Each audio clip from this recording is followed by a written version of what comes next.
મારો કારોબાર ડૂબી ગયો અને મારો મિત્રએ પૈસા આપવા બદલામાં મારી પત્ની સાથે એક રાત સૂવાની ઓફર કરી. મેં મારી પત્નીને એક રાત માટે સમજાવી અને પછી હું એ જ રૂમની રૂમમાં છુપાઈ ગયો અને થોડીવાર પછી તે રૂમમાં જોયું જ્યારે મારા મિત્રએ મારી પત્નીને પકડી રાખી. મારા કપાળ પર પરસેવો છૂટી ગયો, કારણ કે મારી પત્ની તો તમે જાણો છો કે પુરુષ માટે સૌથી મુશ્કેલ કાર્ય શું છે. પુરુષ માટે સૌથી મુશ્કેલ કામ છે પોતાની પત્નીનો સોદો કરવો. આજે મારી પત્ની કાળી સાડીમાં મારી સામે અદ્ભુત દેખાતી હતી. તેના વાળ લાંબા અને ગોરા હતા અને તે સુંદર ચહેરો હંમેશા મારી શાંતિને ચોરી લેતો હતો.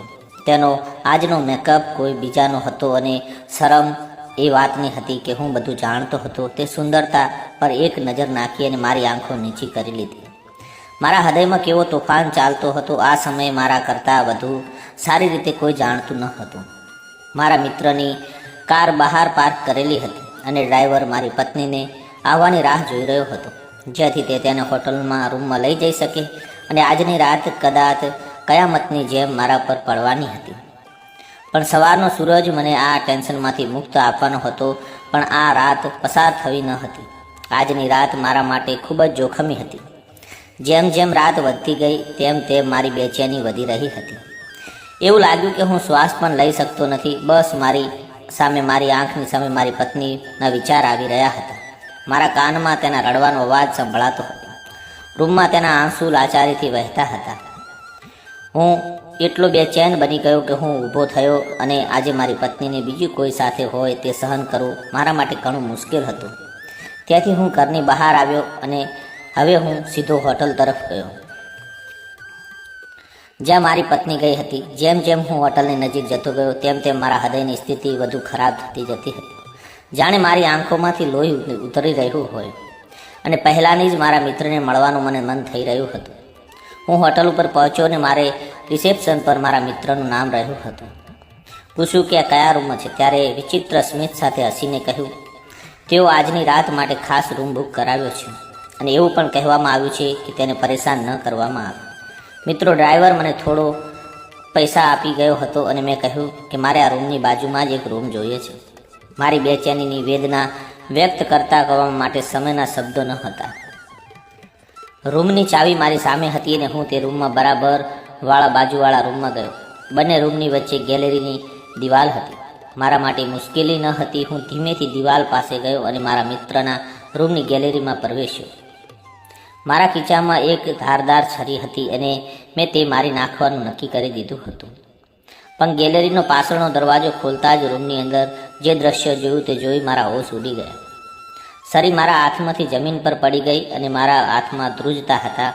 મારા સમગ્ર અસ્તિત્વ પર જાણે કયામત આવી ગઈ હતી, કારણ કે મારી પત્ની અને મારા મિત્રની વાત સાંભળી પછી હું તેમની તરફ જોવા માટે સક્ષમ ન હતો.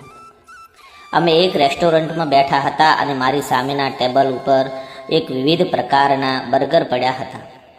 મારો મિત્ર બેઠો હતો અને મારી સામે ખાલી આંખે જોઈ રહ્યો હતો. તેણે કહ્યું, ધ્યાનથી વિચારી, કોઈ મજબૂરી નથી. તું સમય લેવા ઈચ્છે છે તો તું લઈ શકે છે, પરંતુ હું તને આજની રાત કરતાં વધુ સમય આપી શકતો નથી. કદાચ તેના માટે આજે કહેવું સહેલું હતું, પણ મારા માટે સહેલું ન હતું. પણ એ સમયે મારા માટે કર્જ થઈ ગયો હતો, જ્યાંથી હું મારી પત્ની વિશે એવી વાતો સાંભળી રહ્યો હતો જે પુરુષના સ્વાભિમાન પર ઊંડો ફટકો છે. જ્યારે મારા મિત્ર મને આ રીતે ચૂપ જોયો ત્યારે તેને કહેવા લાગ્યો કે ઓછામાં ઓછું ભોજન કરી લે અને હું તેના પૈસા નહીં લઉં. એમ કહી તે હસવા લાગ્યો અને કહેવા લાગ્યો, તું ખૂબ વિચારી રહ્યો છું અને અમે જે વાતાવરણમાં રહીએ છીએ ત્યાં તેનું બધું નોર્મલ છે. તું વિશ્વાસ નહીં કરે, મોટા બિઝનેસમેન પોતે પોતાની પત્નીને હોટલ રૂમમાં મોકલે છે અને 1 કરોડના કાગળ ઉપર એક રાત સહી થઈ જાય છે અને પણ ધનવાન બની જશો. મેં મારા બંને હાથની મુઠ્ઠીઓ વાળી અને નજર નીચે કરી, કારણ કે તેને ખબર ન હતી કે હું તેની બકવાસ કેવી રીતે સાંભળી રહ્યો હતો. લાચારી અને મજબૂરી વ્યક્તિને સમાજના અનેક રંગો બતાવી દે છે. સામે બેઠેલો મારો મિત્ર બહુ આનંદથી બર્ગર ખાઈ રહ્યો હતો, પણ હું તો જાણે આ દુનિયામાં જ હતો નહીં. મને યાદ આવવા લાગ્યું કે ક્યારેક હું પણ અહંકારથી કરતો હતો અને જે પુરુષમાં કોઈ પ્રતિષ્ઠા નથી તે પુરુષ કહેવાને કોઈ અધિકાર નથી. અને આજે હું મારી પત્ની વિશે જે કાંઈ સાંભળી રહ્યો હતો તે મારા માટે મૃત્યુ સમાન હતું. તમે આવા ઘણી મહિલાઓ જોઈ હશે જે મજબૂરીના કારણે પોતાની જાતને બીજાના સામે એક્સપોઝ કરે છે, પરંતુ કદાચ હું પહેલો હતો જે પોતાની જરૂરિયાતો પૂરી કરવા માટે તેની પત્નીને એક રાત માટે વેચવાનો સોદો કરી રહ્યો હતો. મારી પત્ની, જે હંમેશા મારી સાથે ખૂબ જ પ્રેમથી રહેતી હતી, તેણે મને ખૂબ જ સન્માન આપ્યું હતું અને આજ સુધી તે મારા સિવાય બીજા કોઈને સ્પર્શ કર્યો ન હતો. કોઈએ તેને જોઈ પણ ન હતી અને મને યાદ આવ્યું કે જ્યારે પણ મારા લગ્ન થવાનું હતું ત્યારે પાયલ તેના દુપટ્ટા પરથી ઘૂંઘટ હટાવવા ન દેતી હતી. ત્યારે હું તેને કહેતો હતો કે શું તું પણ આખો સમય પોતાને વીંટાળીને રાખીશ? તમામ મહિલાઓ લગ્ન તૈયાર થાય છે અને મેકઅપ કરે છે, સારી દેખાય છે. હું પણ ઈચ્છું છું કે તમે પણ તૈયાર થાઓ અને બાકીના બધા તમને જોઈ શકે. પત્ની કેટલી સુંદર છે એમ કહેતા તેના ગળામાં હાથ મૂક્યો અને તે કહેવા લાગી, અમન, મારી સુંદરતા ફક્ત તમારા માટે જ ખાસ છે. આ લોકોને બતાવીને હું તેને શા માટે જાહેર કરું? મારું દિલ ઈચ્છે છે કે મારી સામે તમારા સિવાય કોઈ પણ ન જુએ. અને હવે મારી આંખમાંથી દર્દના આંસુ નીકળી રહ્યા હતા. હું મારી આવી આદરણીય પત્નીનો સોદો કરવા જઈ રહ્યો હતો અને મારા દિલનો અવાજ મારી જીભ પર આવી ગયો હતો. નામ મિત્રનું બર્ગર તેના મોંની નજીક હતું અને હાથમાં જ તે કઈ ક્ષણભરમાં મારી સામે વિચિત્ર નજરે જોવા લાગ્યો. પછી તેણે કહ્યું, ઠીક છે, કોઈ વાંધો નથી, મારા 50 લાખ કાઢી આપ. મારા મિત્રની વાત સાંભળી અને મારી આંખો એકઠા થવા લાગી. સીધા મારા ગાલ પર આવી ગયા, પણ હું નબળો માણસ હતો. મારું હૃદય ખૂબ જ મજબૂત હતું, પણ હવે તે તૂટી ગયું હતું. ત્યારે મેં મારા મિત્રને કહ્યું કે મને થોડો સમય આપ, હું આટલી મોટી રકમ એક સાથે કેવી રીતે આપી શકું અને એક રાતમાં કેવી રીતે લાવી શકું? તેણે કહેવાનું શરૂ કર્યું કે હું તને વધુ સમય આપી શકતો નથી. તારી પાસે આજની રાત છે, કાં તો તું મારી શરતને સ્વીકાર કર અથવા પૈસાની વ્યવસ્થા કર. હું ત્યાંથી બહાર આવ્યો તો હવામાન ઠંડુ હતું. ઠંડી લાગતી હતી, પણ હું તો ઘૂંટણમાં અનુભવી રહ્યો હતો. મારે માટે આ એટલું પીડાદાયક હતું કે શ્વાસ પણ ભારે લાગતો હતો. મને ખબર નથી કે હું મારા ઘરે કેવી રીતે પહોંચું. રાતના 1 વાગ્યા. ઘરના બેર ડોલ વાગી અને તરત જ પાયલનો અવાજ આવ્યો. કહ્યું. હું દરવાજો ખોલી અને તરત જ અંદર ખોલ્યો અને મારી તરત જ જોયું. ક્યાં ગયા હતા? હું ઘણા સમયથી તમારી રાહ જોતી હતી, પણ હું ક્યાંથી આવું તેનો જવાબ હું કેવી રીતે આપી શકું? મેં કોઈ જવાબ ન આપ્યો અને ચૂપચાપ મારા રૂમ તરફ ચાલવા લાગ્યો. પહેલ મારી નજીક આવી અને કહ્યું, તમે જવાબ આપ્યો નથી. મેં કહ્યું, મારા માથાનો દુખાવો છે. તે કહેવા લાગી, અમન, તમારા માટે જમવાનું ગરમ કર્યું છે. નામ માથું હલાવ્યું અને હું ખાવાનું ખાઈ અને આવ્યો છું. આમ તો ત્યાં ખાવા માટે મને ઉપલબ્ધ હતું, પણ મારી ભૂખ તો મિત્રની વાતો સાંભળી સંતોષાઈ ગઈ હતી. પાયલ મારી સામે આવી અને મારા ચહેરા પર જોવા લાગી. કહેવા લાગી, તમે કેમ જૂઠું બોલો છો? હું તમને ઓળખું છું. તમે કાંઈ ખાધું નથી અને હું પણ તમારી રાહ જોઈ રહી હતી. ચાલો સાથે મળી અને જમીએ. આ તો પાયલની વાત હતી અને મારી આંખો જોઈ તે મારા દિલની સ્થિતિ સમજી શકતી હતી. અથવા કદાચ પતિ પત્ની બંનેનો સંબંધ એવો હોય કે તે શબ્દોની જરૂર જ નથી. તેને ખોરાક ગરમ કર્યો અને તેના જમવાનું હતું. તેમાં માત્ર દાળ ભાત અને સૂકી રોટલી જ હતી. મેં એક નજર મારી પત્ની પર નાખી અને બીજી નજર મારી વફાદારી પર પત્ની પર. તેની દરેક પરેશાની મારી સામે હતી. ક્યારેક તેને શેની પણ ફરિયાદ નથી. અને આજે પાયલે જ્યારે મને ચૂપચાપ બેઠેલો જોયું ત્યારે તે ચૂપચાપ કોળીઓ મારા મોંમાં પાસે ગયો અને આવીને હું ભોજન અને બધી ચિંતાઓ ભૂલી ગયો. મને ખવડાવતી વખતે પછી પૂછ્યું કે મને કહ્યું કે તમારા મિત્રએ શું કહ્યું છે? તો હું કહ્યું કે તેને મદદ કરશો. મારા મિત્ર પાસે જતા પહેલાં મેં પાયલને કહ્યું હતું કે મારા મિત્રએ મને ફોન કર્યો છે અને મને મદદ કરશે. તમે પ્રાર્થના કરો કે મામલો ઉશ્કેલાઈ જાય. અને મારા મિત્રએ રાખેલી શરત પૂરી કરી શકતો ન હતો. તેથી મેં માથું હલાવ્યું અને મેં કહ્યું તે મામલાને પણ ન બન્યો. અને આ સાંભળી પાયલના ચહેરા પર ઉદાસીની રેખાઓ ઘણી ઘેરી બની ગઈ, પરંતુ તેમ છતાં તે મને ચિંતા ન કરવાનું આશ્વાસન આપતી હતી. મેં કહ્યું કે તમે મારી પાસે પૈસા માંગે છે અને મારે ક્યાંથી આપવા? મેં લાચારીથી તેને હાથ પકડી કહ્યું. તો તે કહેવા લાગી, થોડો સમય માંગી લો અને અમને મારી પાસે જે કાંઈ બચ્યું હતું એ બધું વેચી દીધું. પછી મારા હૃદયમાં ધબકારા વધી ગયા અને યાદ આવવા લાગ્યું કે મારો મિત્ર કહેતો હતો કે જેની પાસે આવી સુંદર પત્ની છે તે બીજું શું જોઈએ? તમે તમારી પત્ની પાસેથી એટલા પૈસા ભેગા કરી શકો છો, તમારો કર્જ ચૂકવવામાં આવે છે અને તમે ધનવાન પણ બનશો. મારા મિત્ર તરફથી આ વાત કહેતા મને ખૂબ જ ખરાબ લાગી. મેં કહ્યું હતું કે શું કહી રહ્યો છે? મેં કહ્યું, તમે મારી પત્નીને ક્યાં જોઈ છે? હસતા કહેવા લાગ્યો, જોનારાઓ તો કયામત પર નજર રાખે છે. સામેની વ્યક્તિ ગમે એટલા પડદામાં છુપાણી કેમ ન હોય, પણ જોવાવાળા જ જોઈ લે છે. મેં તમારી પત્નીને ક્યાં જોઈ, આ વાત બાજુ પર રાખો. મને કે તું ડીલ સ્વીકારીશ તો હું પાર્ટી આગળ વાત કરું. થોડી વાર રાત તમારી પત્નીને મારી ઈચ્છા મુજબ મારી સાથે રહે અને તો તારો કર્જ પૂરો. જેમ જેમ તારી પત્નીની મારા પર કામ આવશે, હું પણ અમીન બનતો જઈશ. કેટલો બેશરમ અને નીચ વ્યક્તિ હતો. જે હું કર્જમંદ ન હતો તો તેના કોલર પકડી અને માર્યો હોત. કર્જદારની નજરમાં 2% પણ હોય છે, કિંમત હોતી નથી. જ્યાંથી કોઈનું હૃદય જે ઈચ્છે તે કહી જાય છે.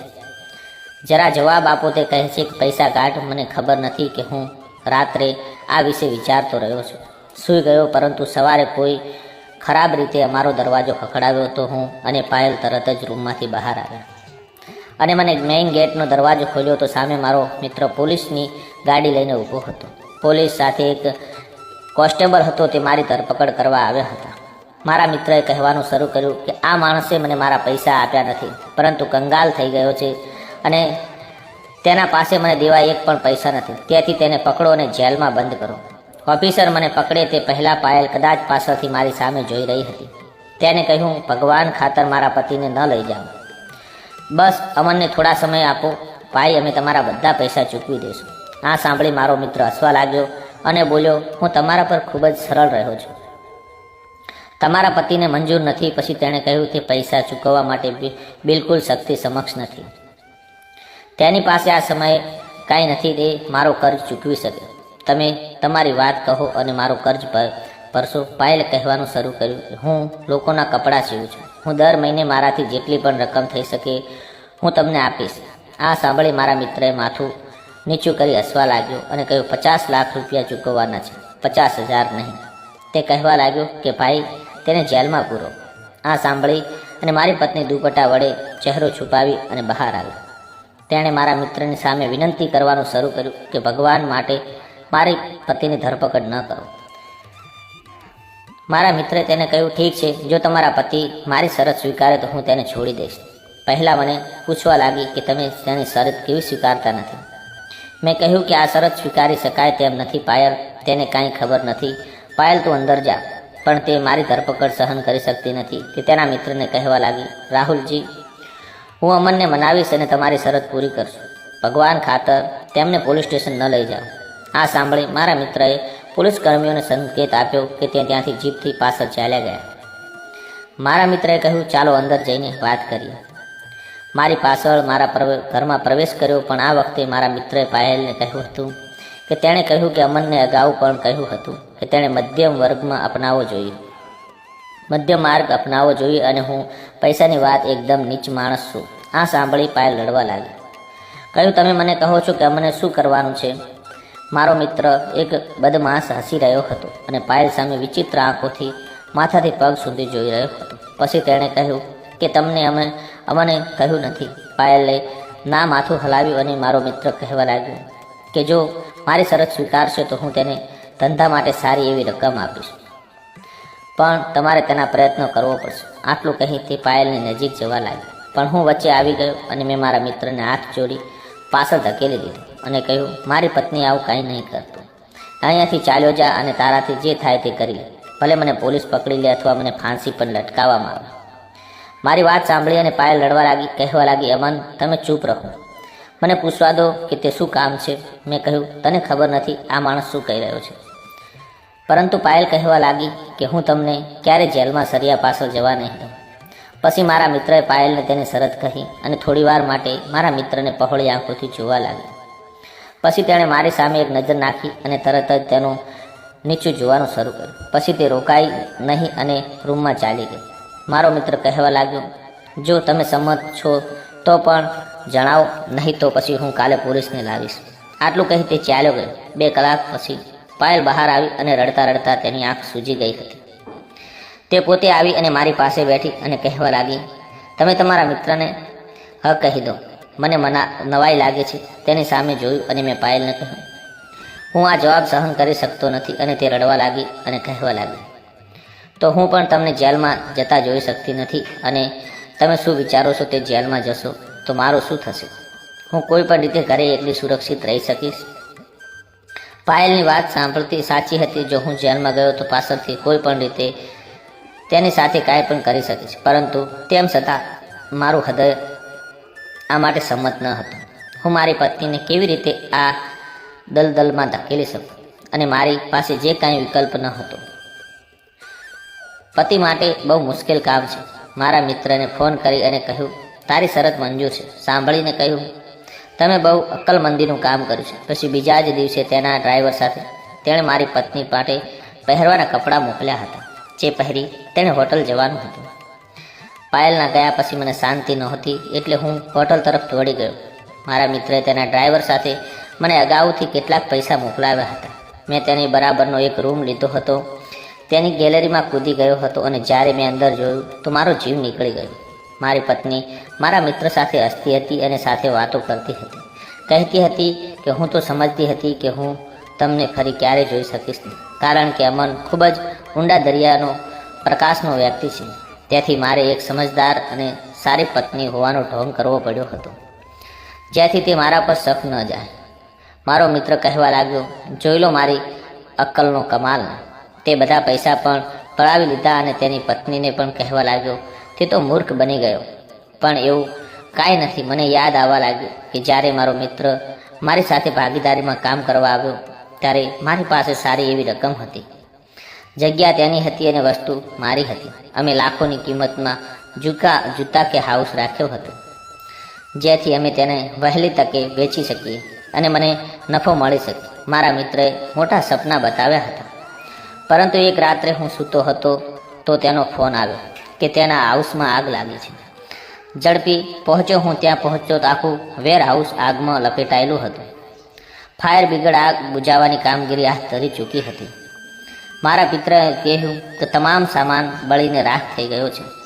લગભગ કંગાલ થઈ ગયા છે. બધો સામાન તારા પૈસાનો હતો. તું તો રસ્તે આવી ગયો. આ સાંભળી મને છાતીમાં દુખાવો થયો હતો. હું બેભાન થઈ ગયો અને મારો મિત્ર મને હોસ્પિટલ લઈ ગયો, અને હું આઘાત સહન કરી શક્યો નહીં. જ્યારે હું ફરી હોશમાં આવ્યો ત્યારે પાયલ મારી પાસે બેઠી હતી. કહેવા લાગી કે તમારી હોસ્પિટલનું બિલ મારા ઘરેણાં વેચીને ભરી દીધું છે. તમે એકદમ ઠીક થઈ જશો. જ્યારે મારો મિત્ર મને મળવા આવ્યો ત્યારે તે કહ્યું કે તારા સામાન સિવાય અમનેથી 50 લાખ રૂપિયાનો સામાન પણ લીધો છે. તેથી અમે પાર્ટીનો ઓર્ડર પૂરો કરશું, અને તે માલ પણ સળગી ગયો છે. તે માણસે પૈસાથી નાટક કર્યો છે અને કહ્યું છે, યાર આટલી મોટી રકમ હું કેવી રીતે આપી શકું? તો તે કહેવા લાગ્યો કે આ તમારા માટે વિચારવાનું કારણ છે. નુકસાન તારા છે. મારો મિત્ર અને મારી પત્ની મળી અને મારી સાથે દગો કરતા હતા, કારણ કે હવે કબૂલ કરી રહ્યા હતા કે વેર હાઉસમાં આગ એ પહેલાં બધો માલ કાઢી લેવામાં આવ્યો હતો, અને નકામો અને બગડેલો માલ અંદર રાખવામાં આવ્યો હતો, અને સાથે મને ફસાવવા માટે આ કરવામાં આવ્યું હતું, જેથી તે મારી સામે મારી પત્નીને મારો મજાક કરી શકે. મારી પાસે મોબાઈલ ફોન હતો. મેં વિડીયો બનાવ્યો અને ત્યાં સીધો પોલીસ સ્ટેશન ગયો. મારી પત્ની અને મારા મિત્ર સામે કેસ કર્યો. તેનો વ્યભિચારના ગુનામાં પકડાવ્યા, અને આજે મેં મારી પત્નીથી છૂટાછેડા આપી દીધા, અને હું મારી જિંદગીમાં ખુશીથી જીવી રહ્યો છું.